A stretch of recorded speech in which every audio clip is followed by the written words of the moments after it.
People talk about the American dream, and when you talk about the American dream, you have to look deep into what it actually really is. And what I always tell my family, the American dream is just someone giving you a chance, an opportunity to improve yourself so you can improve your life, so you can improve somebody else's life.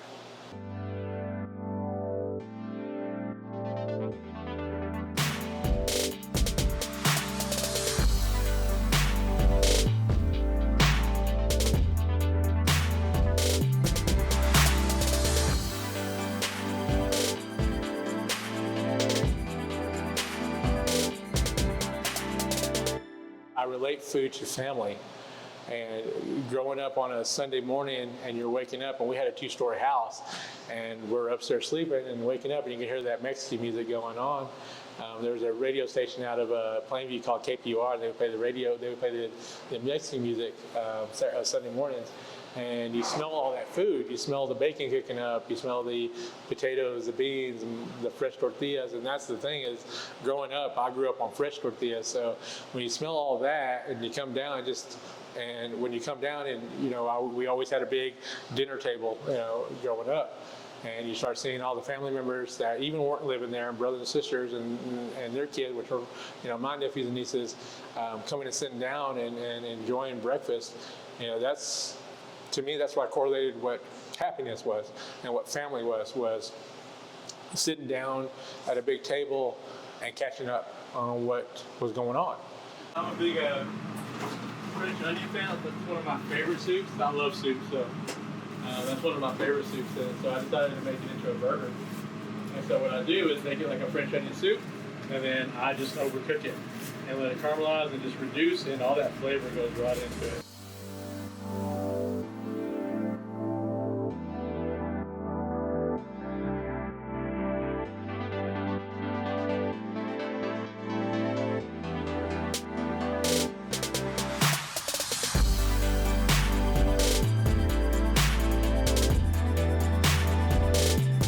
We have 7 sisters and 3 brothers. There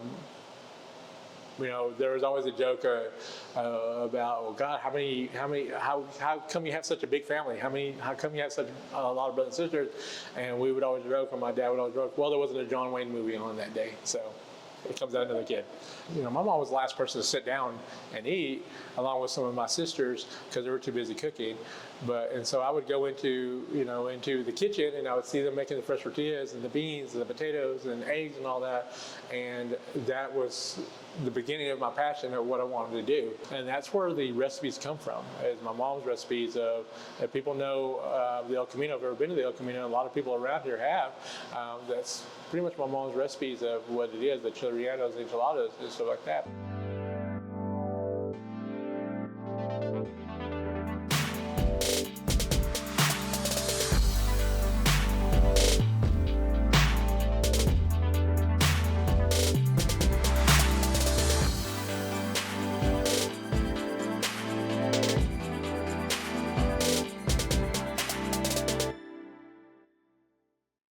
When you taste something, you have memories.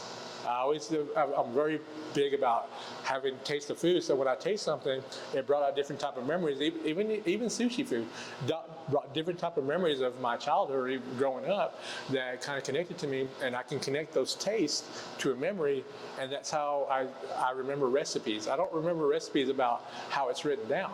I actually remember recipes on the taste that I taste and the different kind of flavors and how it relates to me of what I remember in the past. With my mom's traditional food, it was never by written down kind of family recipe type thing. It was off of what I remember tasting and how I felt that I tasted it. My mom was here a couple weeks ago for the grand opening, and she remembers eating my food when I was younger, a little bit, but she doesn't remember that much of it. But she ate my food, in the grand opening, and she kept eating everybody else's food. And she goes, "This is the first time I've really actually ever tasted your food.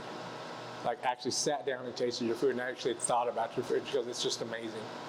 She goes, "But I need you to do something for me." And I'm like, "What is that?" She said, "Quit telling people that it's my recipes.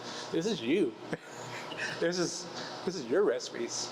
So, having my mom say that, it's going to get a little emotional right here, was a big thing for me. And it's just one of those things that when you grow up and you think about your family and you think about the things that make people happy.